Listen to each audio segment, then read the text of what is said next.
Live from the campus of Penn State University, this is PSN News. It's Monday, December 2nd. We have all you need to know about the Penn State Law School merger, along with more on the sentencing of a former Penn State employee. We also have more on President Joe Biden issuing a pardon for his son, along with weather, sports, entertainment, and an interview. Stay tuned.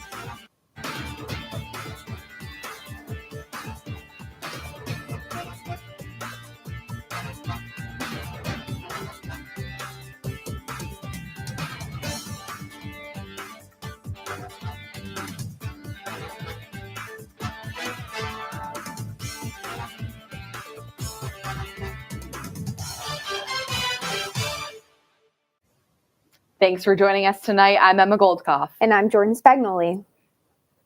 Former Secretary and Treasurer of Gregg Township is charged with theft after over $500,000 in municipal funds went missing.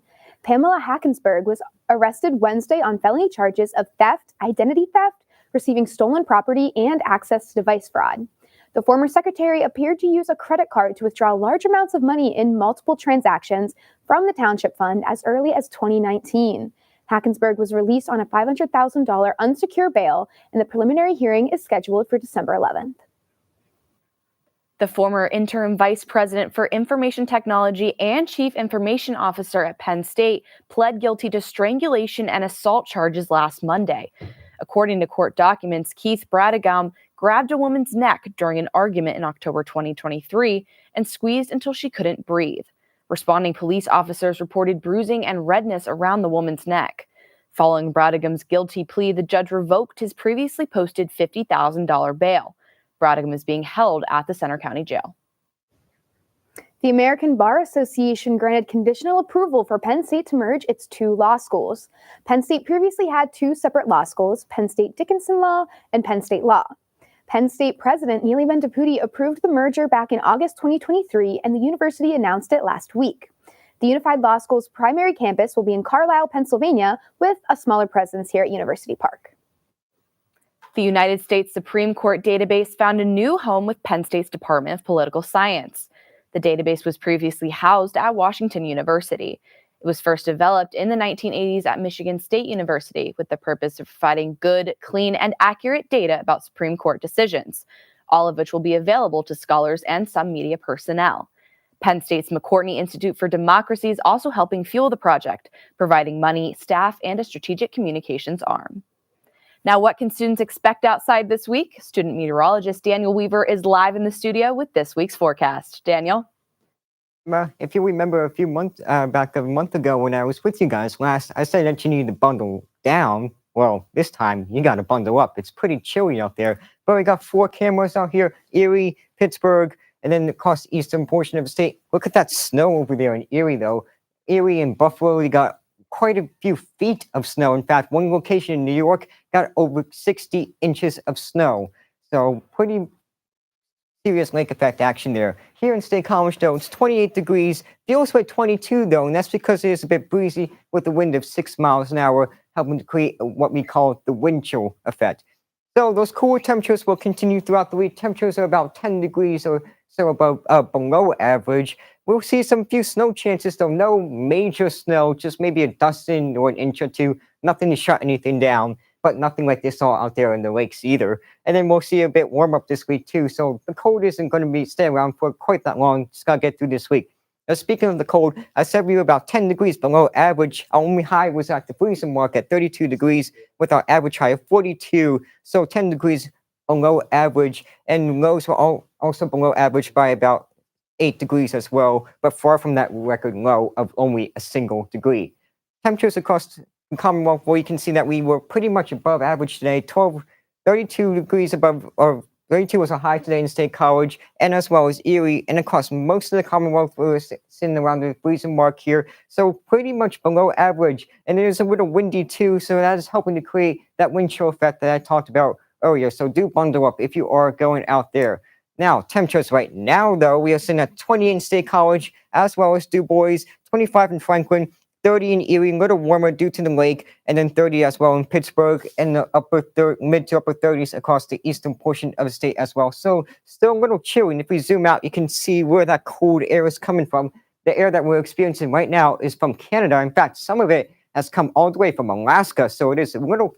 That's why it's pretty cold out there, and that will continue for the next few days. Satellite radar, though, they do have a few streaks of snow thanks to their lake effect action across the lake. Though Erie looks to be getting a break about this evening, so they much need it. They got to clear out all of that snow, but they know what to do. They got it down. And if we zoom out across the rest of the lower 48, we have this area of high pressure across the Great Plains that's spinning clockwise. So that's bringing the winds from the north, and that's what's helping deliver the cold air and also the lake effect snow across the Great Lakes. So for the next 12 hours, we'll keep those temperatures in the 20s. Won't really see too much relief from the cold today, so temperatures will be below average with a low of 23 degrees tonight with a chance of some flurries. Then as we head throughout the next few hours and into tomorrow, we'll see those clouds continue to streak with a few possible snow flurries possible. So if there are some snow squalls, so if you do get a snow squall warning on your phone, do not drive. That is very dangerous. And visibility can drop really fast. Otherwise, though, it'll just be a few clouds before we have to watch our next Clipper system on the way for Thursday. So tomorrow, 33 degrees with a slight chance of flurries. And then here's that Clipper system moving in on Thursday. It's slowly going to be there. But Wednesday, we'll just see a few clouds. Then we'll see some snow on Thursday, but not that much. Clipper systems do not bring us that much snow. Maybe an inch or two, but nothing really serious. So nothing's going to be shut down. And with that, here's 7-day forecast. We'll keep the temperatures below average until the weekend when Saturday and Sunday, actually in the 40s for Sunday and 39 for Monday. So starting to get back towards average, but still slightly below average to start your week next week. But at least it'll be a little warmer. Now, back to you, Emma. Thanks, Daniel. Now stick around because after the break, Jenna Wisman will have the latest news in sports. Stay tuned. Hey, everybody. Thank you for tuning into this edition of Penn State Sports Night.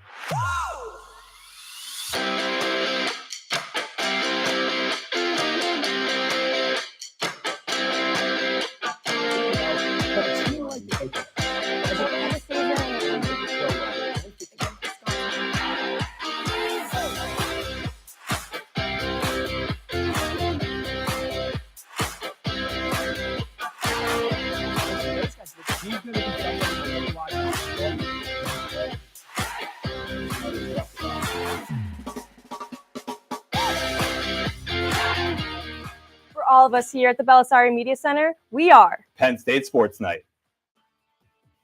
Live from the campus of Penn State University, this is PSN News. Penn State Network News is a student-produced, bi-weekly live news show featuring all student talent. From local and national news to sports, entertainment, weather, and live interviews, we have it all. We also feature student-made packages from across campus. Airing every Monday and Wednesday at 7 p.m. We are PSN News. Be sure to check us out on Twitter and Facebook at PSN News, on Instagram at Penn State Network News, and to subscribe to our YouTube channel at youtube.com/PSN News. Have a good night and stay safe, Penn State. Hey everyone, we are Red Carpet News, your main source of entertainment news at Penn State University. Man, this festival is going to be popping. I'm Alex Porzillo, here with Aiden Harold. He's going to 23rd with Daddy Elon Warbucks to actual space away from Kim. So in sync, especially during Kendrick's part when they came out, reporting on anything from music, movies, TV shows, fashion, to celebrity gossip. You don't want to miss out on any of the hot topics we discuss. Find our segments on YouTube under the name Red Carpet News for your daily dose of entertainment. We are Red Carpet News.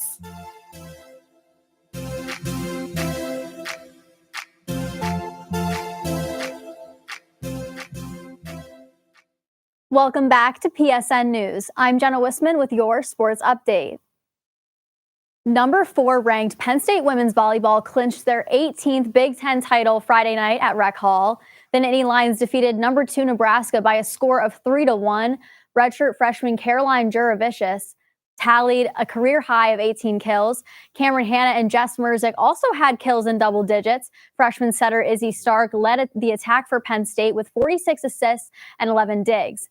Penn State women's volleyball received the number 3 overall seed for the NCAA tournament. The Nittany Lions will host the first and second rounds in Rec Hall on Friday and Saturday. Thanks to Michigan upsetting now number 7 ranked Ohio State this weekend, number 3 ranked Penn State football is heading to the Big Ten championship in Indianapolis, where they will face number 1 ranked Oregon on Saturday. The team sealed the deal after they defeated Maryland by a score of 44-7 on Senior Day in Beaver Stadium. Quarterback Drew Aller went 17 for 26, having 171 yards and a touchdown. Tight end Tyler Warren tallied 6 receptions for 68 receiving yards, 32 rushing yards, and a touchdown. He broke the record for most receiving touchdowns by a Penn State tight end in history with a total of 17. Penn State finishes the regular season 8-1 in Big Ten play and looks to make a nice run in the college football playoffs. It was a battle between the birds on Sunday. The Philadelphia Eagles defeated the Baltimore Ravens by a score of 24-19 to extend their winning streak to 8 games and move to a record of 10-2 on the season. This marks the 3rd consecutive season that the Eagles won at least 10 games. The Eagles played without star receiver Devontae Smith and lost Reed Blankenship in the second half. Jalen Hurts went 11 for 18 passing, 118 yards, a touchdown, and even rushed for another one. Saquon Barkley went off in the fourth quarter and finished with 23 carries for 107 yards and 1 rushing touchdown. The Eagles will now face the Carolina Panthers back at Lincoln Financial Field on Sunday, where they will look to get their 11th win of the season. That's all for your sports update. After the break, Jaden Vogel has the latest in the world of entertainment. Stay tuned. Hey, everybody. Thank you for tuning into this edition of Penn State Sports Night.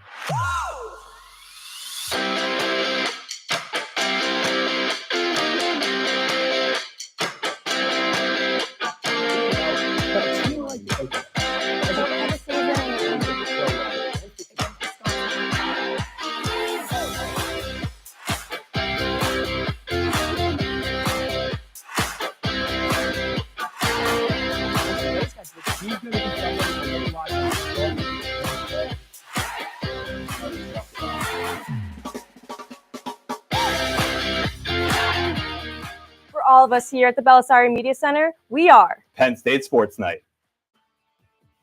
Live from the campus of Penn State University, this is PSN News. Penn State Network News is a student-produced, bi-weekly live news show featuring all student talent. From local and national news to sports, entertainment, weather, and live interviews, we have it all. We also feature student-made packages from across campus. Airing every Monday and Wednesday at 7 p.m. We are PSN News. Be sure to check us out on Twitter and Facebook at PSN News, on Instagram at Penn State Network News, and to subscribe to our YouTube channel at youtube.com/PSN News. Have a good night and stay safe, Penn State. Welcome back to PSN News. I'm Jaden Vogel with your entertainment update. The Penn State School of Music's annual Mosaic concert returns to Eisenhower Auditorium on Sunday, December 8th at 4 p.m. This fast-paced showcase features the school's top ensembles and soloists, performing across the stage, grand tier, and balcony using dramatic lighting effects. Applause is reserved for intermission and the finale, adding to the unique experience. Ticket sales will help fund student scholarships, making this performance a celebration of talent and community support. Now that Thanksgiving is over and the Christmas season is upon us, the Nittany Ballet is bringing the holiday magic of the Nutcracker to Happy Valley on December 14th and 15th at the Eisenhower Auditorium. The performance features talented local dancers alongside guest artists from the Pacific Northwest Ballet and Penn State. Artistic director Paul Gibson says he hopes the production becomes a beloved holiday tradition for the community. Tickets start at $25 with show details available at cpa.psu.edu/events. Speaking of beloved holiday traditions, Kylie Smith has more on a festive event downtown. Kylie? Thanks, Jaden. Right before the break, I got the opportunity to attend State College's Light Up Downtown, where I got to see the community come together and get into the holiday spirit. Let's take a look. I'm here at MLK Plaza on Allen Street, where downtown State College is hosting Light Up Downtown, as they invite friends and families to pop-up shops, live music, lights, and to sit on Santa's lap. Let's check it out. The holiday season just kicked off on Thursday, November 21st from 5 to 8 p.m. at State College, where the community came together for the annual Light Up Downtown Festival. Families and friends enjoyed live entertainment, holiday activities, shopping, and hot cocoa all night in anticipation for Santa to light up our very own tree.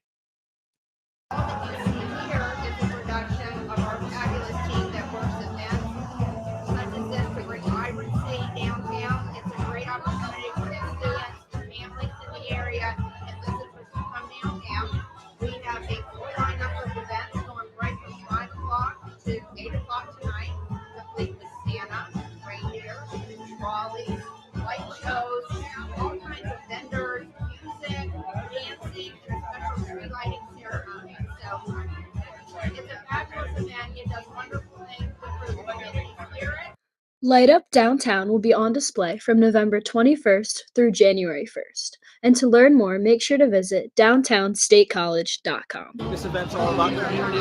That's what KISS is about. We are a community bank, and that's what we focus on. So we really enjoy the event. Get to see people out here, get to talk to people and see people. Downtown State College has put on a wonderful event here on Allen Street to get all of us into the holiday spirit. I'm Kylie Smith for PSN News. Light Up Downtown will be on display until January 1st, and Santa will be coming back to State College this Friday from 5 to 8 p.m. at the MLK Plaza. So if you weren't able to see Santa this time, you don't want to miss him on Friday. Back to you, Jaden.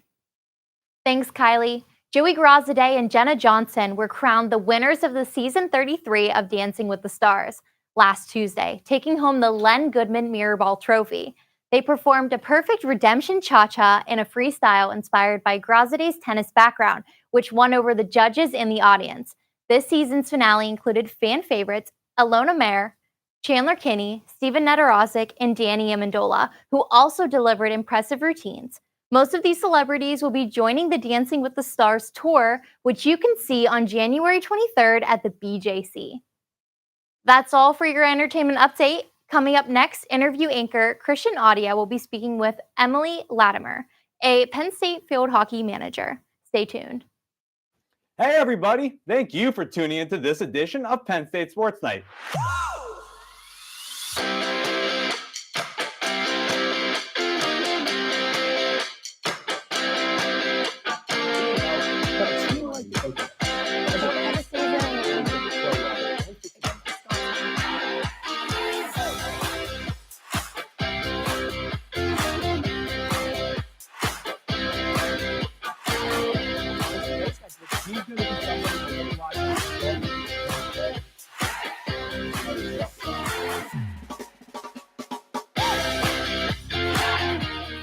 For all of us here at the Belisari Media Center, we are Penn State Sports Night.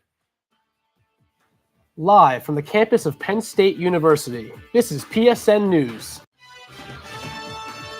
Penn State Network News is a student-produced, bi-weekly live news show featuring all student talent.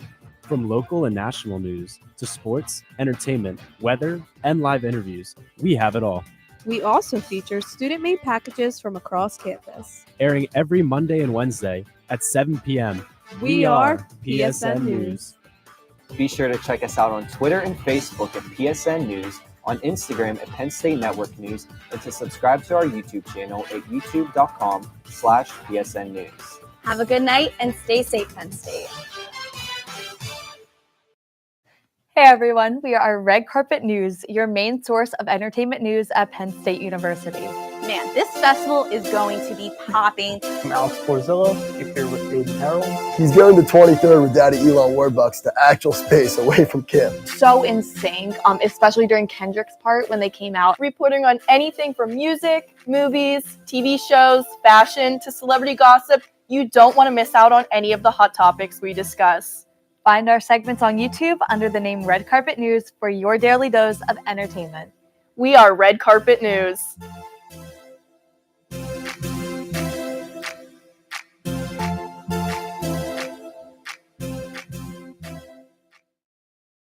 Welcome back to PSN News. I'm Christian Audia, and joining me tonight is Emily Latimer, a Penn State field hockey manager.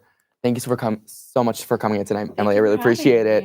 All right, so let's get it started. So can you just describe your day-to-day responsibilities as a field hockey manager? So it's pretty simple as a manager, where we attend practices and games primarily. And at practices, it's just sort of helping with drills, being available for the coaches and players, whatever they need.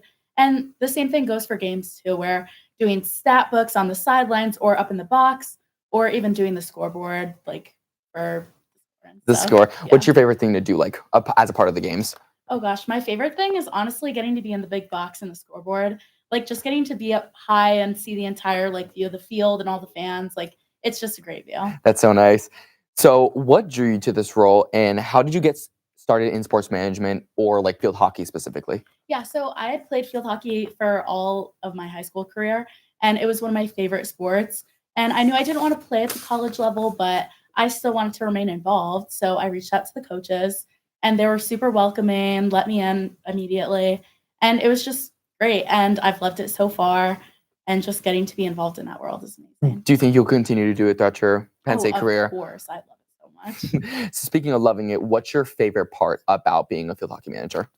My favorite thing is honestly all the connections that I've gotten to make. It's been really rewarding to get to know like all the staff and the coaches and the teammates, or like the players too. Like it's just really good. And even all the managers, we've created a really tight bond through our time. And it's just been amazing. How many managers are there specifically?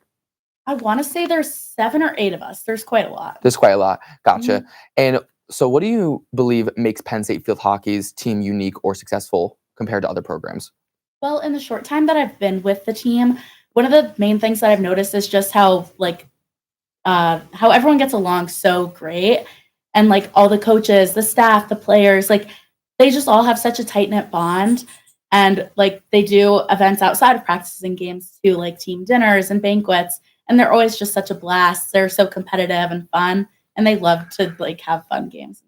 That's so nice. So it's like very just unique to Penn State. You believe that's like, it's very nice. That's so cool. I love that. So what has been the most rewarding part about being a Penn State field hockey manager to you personally?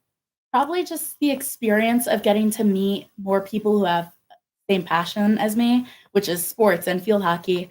And then getting to also just feel like so much further involved with the sport and everything else that like comes with that. So how did you find your passion specifically in sports? Like just in like a general sense? I've been raised to love sports. My dad loves sports. My brother loves sports. Like it's a huge family thing for me. So like we literally love them all. So getting to get involved so directly as a manager has been a great outlet for me so far at Penn State. So far, nice. I love that. So lastly, how do you manage being a field hockey manager with you being a student, a full-time student here? One of the main things is just staying organized. Like Google Calendar has been a huge help for me. And then like just having like a notebook with all my assignments, like it's really just like keeping yourself organized so that you can make it to everything and like manage your time well. Gotcha. And then like how often do you like, are you involved with like Penn State field hockey like during the week?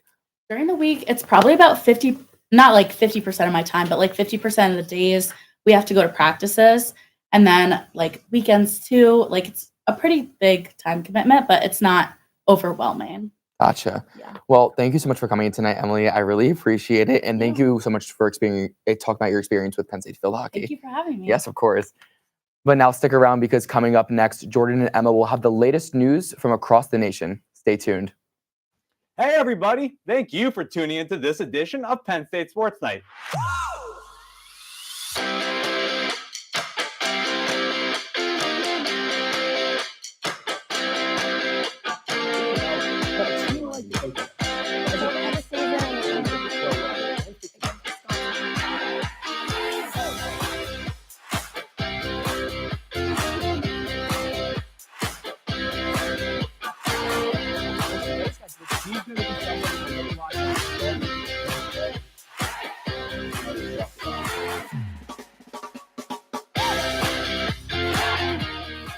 All of us here at the Belisari Media Center, we are Penn State Sports Night. Live from the campus of Penn State University, this is PSN News. Penn State Network News is a student-produced, bi-weekly live news show featuring all student talent. From local and national news to sports, entertainment, weather, and live interviews, we have it all. We also feature student-made packages from across campus. Airing every Monday and Wednesday at 7 p.m. We are PSN News. Be sure to check us out on Twitter and Facebook at PSN News, on Instagram at Penn State Network News, and to subscribe to our YouTube channel at youtube.com/PSN News. Have a good night and stay safe, Penn State.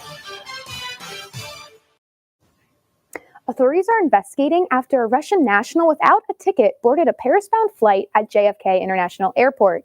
Delta Flight 264 took off Tuesday night with a stowaway that bypassed security and was then arrested when the plane landed. A spokesperson for TSA said they take these incidents seriously and they will independently review the incident. A statement from Delta said nothing is of greater importance than matters of safety and security. Delta is conducting an exhaustive investigation of what may have occurred and will work collaboratively with other aviation stakeholders and law enforcement to that end. Amazon workers in the U.S. and abroad went on strike for the 5th year straight from Black Friday until Cyber Monday. The strike is part of the Make Amazon Pay movement, which aims to hold Amazon accountable for labor abuses, environmental degradation, and threats to democracy. Amazon workers, unions, and civil society groups in over 30 countries participate in demonstrations that are spearheaded by UNI Global Union and Progressive International. Amazon said in a statement to multiple news outlets that the strike organizers were being intentionally misleading and spreading a false narrative about the working conditions. President Joe Biden pardoned his son Hunter Biden last night, sparing him from a possible prison sentence. Biden has said in the past that he would not pardon his son, who was set to be sentenced this month for gun and tax convictions. The pardon covers Hunter Biden's convictions in 2 cases in Delaware and California, but also any other offenses against the United States which he has committed or may have committed or taken part in during the period from January 1st, 2014 through December 1st, 2024. In Biden's statement Sunday, he said no reasonable person who looks at the facts of Hunter's case can reach any other conclusion than Hunter was singled out only because he is my son, and that is wrong. Special counsel Jack Smith moved last week to drop 2 criminal cases against President-elect Donald Trump. Smith acknowledged that Trump's return to the White House will make it impossible to federally prosecute him for retaining classified documents or trying to overturn his defeat in the 2020 election. After Trump's victory, the decision was inevitable since the Justice Department's policy says a sitting president cannot face criminal prosecution. Trump posted on Truth Social after Smith's decision, saying that all of the cases brought against him are empty and lawless and should never have been brought. That concludes our show tonight at PSN News. Be sure to check us out on Twitter and Facebook at PSN News, on Instagram at Penn State Network News, and to subscribe to our YouTube channel at youtube.com/PSN News. Have a good night and stay safe, Penn State.